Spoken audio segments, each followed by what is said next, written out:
Ashama harka fuunee daawwattoota YouTube Saaq Zeenuu jalatti argamtan hundi keessan bakkuma jirtanitti nageenya keenya kan kabajaa isin bira haa dhaqqabu jecha egaa dubbii keenya irratti isinirraa badeetiin turee dhiifaman of golcha jecha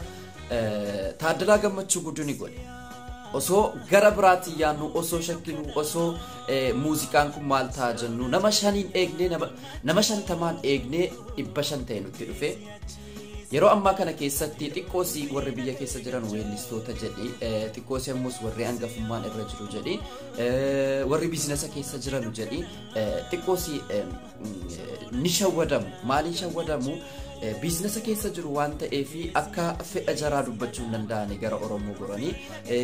waan adda addaatiin ni doorsifamu kanaa jennaan kun jaallatiin osoo kan mootummaa deeggaran baay'ee jiru jechuudha.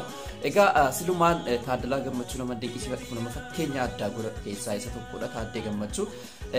garuma sirbaatti akka nuti kan nagoole isa jechuun ni danda'ama. Ituun isa dhaggeeffadhuuti kanan guddadhe kaasetta isaa guutuu isaan beekan ture kanaan dura jechuudha. Har'a garuu sirbi inni fidee dhufee sirba ajaa'ibaa kan yeroodhaan wal ilaallatu jechuudha kan siyaasaan kan maaliin namni bareechee dhaggeeffate jedhee ergaa guddaa of keessaa qaba. Ergaan kun immoo Oromiyaan eenyumaan akkasiin hin bulle Oromiyaan akka Oromoo qofaan bultu Oromiyaan akka abbootii gadaa qofittiidhaan bultu Oromiyaan akka kan Oromoo qofa taatedha kan jala muree isinitti himu jechuudha nutti himu kun ergaa guddaa of keessaa qaba. Eenyunuyyuu Oromiyaa qoqqoodachuu hin danda'u eenyuun Oromiyaa bulchuu hin danda'u abbootii gadaadhaan alatti ilmaan Oromootiin alatti Oromiyaan kan Oromoo qofittiidha kan jedhudha kan jala muree himee jedhee kilippiin isaallee akka ajaa'ibaatti hojjetame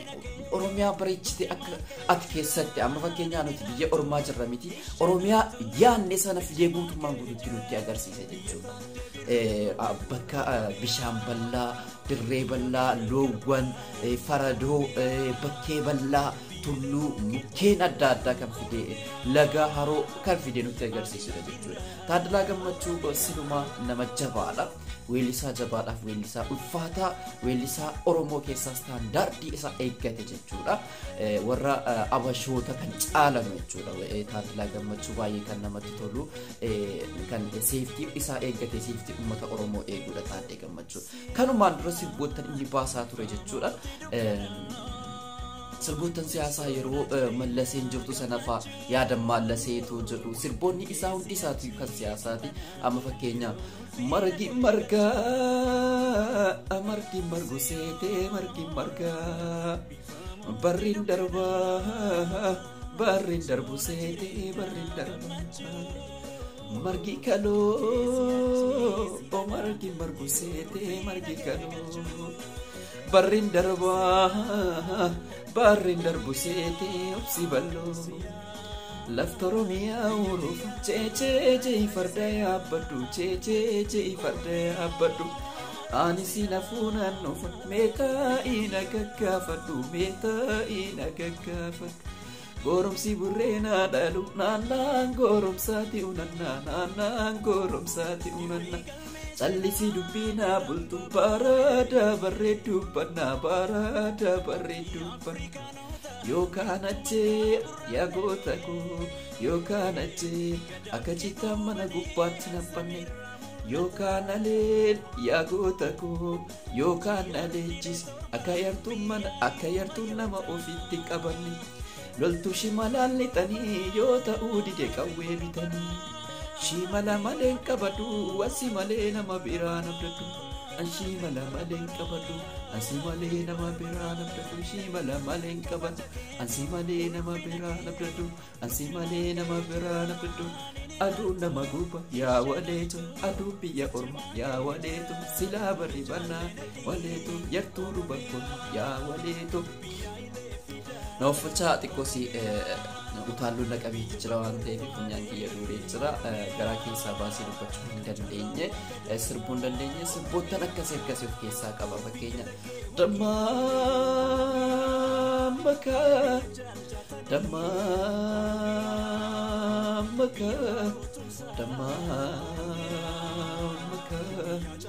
Malu yaada malasee nannu fakida mega sakasi ngute ketani Masittina mite atetari Masittina mite atetari Summa angasagase Bale farusi busa karakuni Bale farusi busa karakuni Amanu najamare Barana nampasu garakuni Barana nampasu garakuni Double gale policy, double gale policy, double gale policy, double gale policy. Simale la mankaba, nama simale kamne dorsi, simale la mankaba, nama simale kamne dorsi. Wale tiya ya wale, anduk kanande muero male, wale tiya ya wale, anduk kanande muero male. Abayina bayuma, wanamina manjaru bayuma, anabayina bayuma. Wana mina manse ubayuma Intenyo malumati tenya Alam magistata birademna Wana guba ejelu ragenya Sebotan ada Naanno hunda Harargee jettu Jimmaa jettu Baalee jettu Arsii jettu Sibba Wallaggaa jettu sibba edde inni hin sirbin hin jiru sibba sagaleen isaa adda jechuudha weellistoota Oromoo keessaa weellistoota hunda keessaa sagaleen isaa adda kilippiiwwan ajaa'ibaa ammayyaallee amma fakkeenyaa warra Oromoon guddistee warra Oromoon nyaatte inni Taadalaa Gammachuu Finfinnee keessatti dhalatee guddateedha jechuudha Finfinnee keessatti dhalatee guddatee eenyummaa keetiin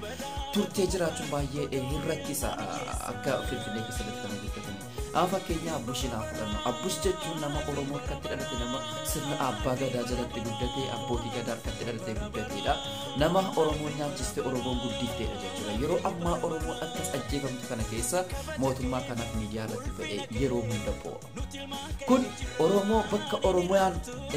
ka'umsa Oromootti dhalatanii guddatanii akkas ta'uun hedduu nama qaanfachiisa jechuudha beekamtii argachuunis beekamaa ta'uunis ta'uun karaa karaadha Taadalaa Gammachuu nama Finfinnee keessatti dhalatee guddateedha egaa baay'ee kan nama ajaa'ibudha jechuudha sirbi isaa kuni baay'ee daawwatamuu danda'u qaba sirba yoomuu yeroon irraa hin darbine dhaabbataa jechuudha sirba addaati kanaaf jennaan sirbi kun baay'ee daawwatamuu qaba guyyaa muraasa keessatti miiliyoona ga'uu danda'udha qaba weellistoonni Oromoo warri riphanii jiran hundi isaaniitu ol bobba'uu jalqabaniiru dhufti keenya irratti Taadalaan Siich kaasettaan dhufa yeroo baay'ee ni kaasetta hojjechuudhaan beekama kaasetta isaa kana keessatti sirboottan adda addaa ammayyaa slow kan ta'e sirba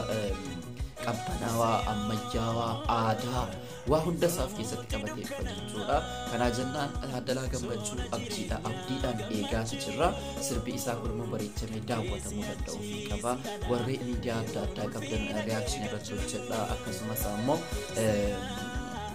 sheer gochuudhaan biyyoonsaa kan baay'atudha egaan daawwattoota keenyaa sagantaa namaaf qabannee dhufne kana fakkaataa waan daawwattaniif guddaa galatoomaa warri maatii kiyya ta'an sabiskiraayib gochuudhaan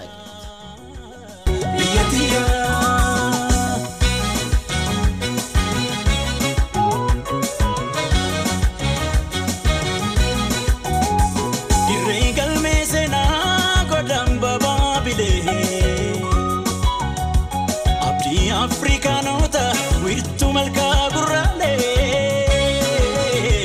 gadanke gubane samira mulata uji ardile torba biyayu ayota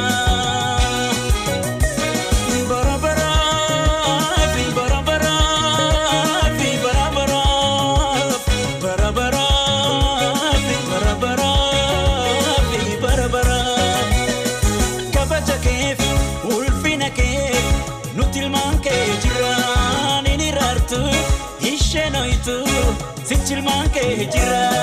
ye janne nadi